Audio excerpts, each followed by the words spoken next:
the trend towards healthy eating, and of course companies trying to cut their costs. Well, there are two factors behind a pretty good rise in shares of Vancouver-based EnWave.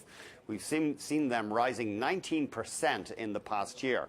Now, the company has a patented technology used to dehydrate fruits and vegetables and other foods, and it's being tested by some of the biggest players in the global food industry. It's hoping to actually sign deals this year. For a closer look at the technology and the business, we're joined by John McNichol. He's the president and co-chief executive of EnWave. Now, remember, John, it's great to see you. Remember, EnWave is not to be confused with the Toronto district heating company called EnWave. Just to get that out of the way. But John, thanks very much indeed for joining us. Thank you, Andy.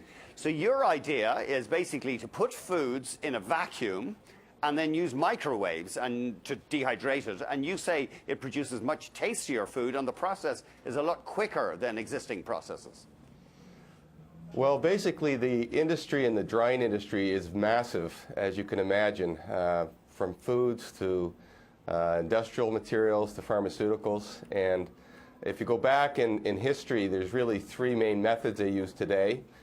Two of them, air drying and spray drying, use large amounts of heat to extract the liquid. And what happens is that damages nutrients and flavors, and you can't really use it for bioactive materials. So about 50 years ago, they created a method called freeze drying, which is preserves those features, but is very, very slow and very expensive. So by using a vacuum microwave, we can create a low temperature environment and really accelerate the speed of the dehydration to give high quality nutritional retention, flavor, and a very, very good quality product. And so this is sort of the genesis of the technology. Tell us about some of the big food industry partners that you're working with.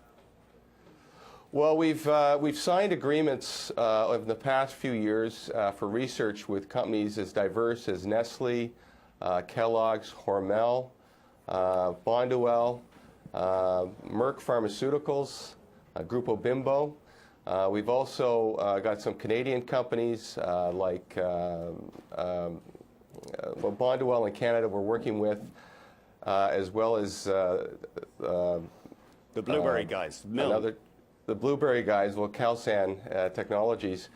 But we've got Ocean Spray, Sunmade, a lot of very, very large companies that are really interested in technology. And three of the companies have moved from research over the past sort of 6 to 8 months into market evaluation. And we anticipate at least two of the bigger companies making decisions within this quarter, sort of certainly in May and June timeline. So we're getting to a point where we see a very, very good opportunity for moving to the commercialization with a couple of new opportunities there. Now, one thing that fascinated us, everybody loves junk food. Not everybody, a lot of people like junk food. So these cheese puffs, you're thinking about working on making healthy ones that wouldn't have all these chemicals. We're talking about cheesies and or products equivalent to cheesies and stuff. Tell us about that, healthy cheese puffs. Well, it's really, really exciting because we've, part of the interesting part of our technology is through the microwave vacuum, we actually tend to puff up the product. So our fruit berries, for example, they puff up, so blueberry looks like a blueberry. And with cheese, we actually use little cubes, and we, within about 40-45 minutes of rotating in our process, we create a really pure puffed cheese product that's absolutely delicious, crunchy. It's, we can do different types from Goudas to Cheddars, Monterey Jacks. Sounds good. And we now have attracted a very, very good partner. And we just launched a few weeks ago a joint partnership for the U.S. With the former founders and of a company called Brookside Chocolates that were sold to Hershey's last year. And they have a very good network.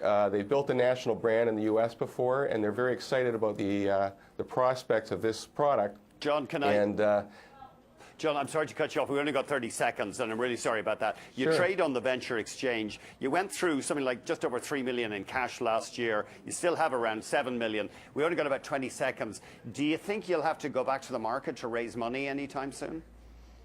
Well, right now we've got actually nearly consolidated nearly about 10 million in cash with the short-term investments, and you know, we're burning at about 4 million a year. So we're anticipating reaching some form of break even in the next maybe 12 to 18 months. Good stuff. Break even. John, thanks so much for joining us. Fascinating story. Thank you, Andy. John McNichol, he's the co-chief executive of EnWave. Thank you very much for watching Commodities. We'll be back tomorrow.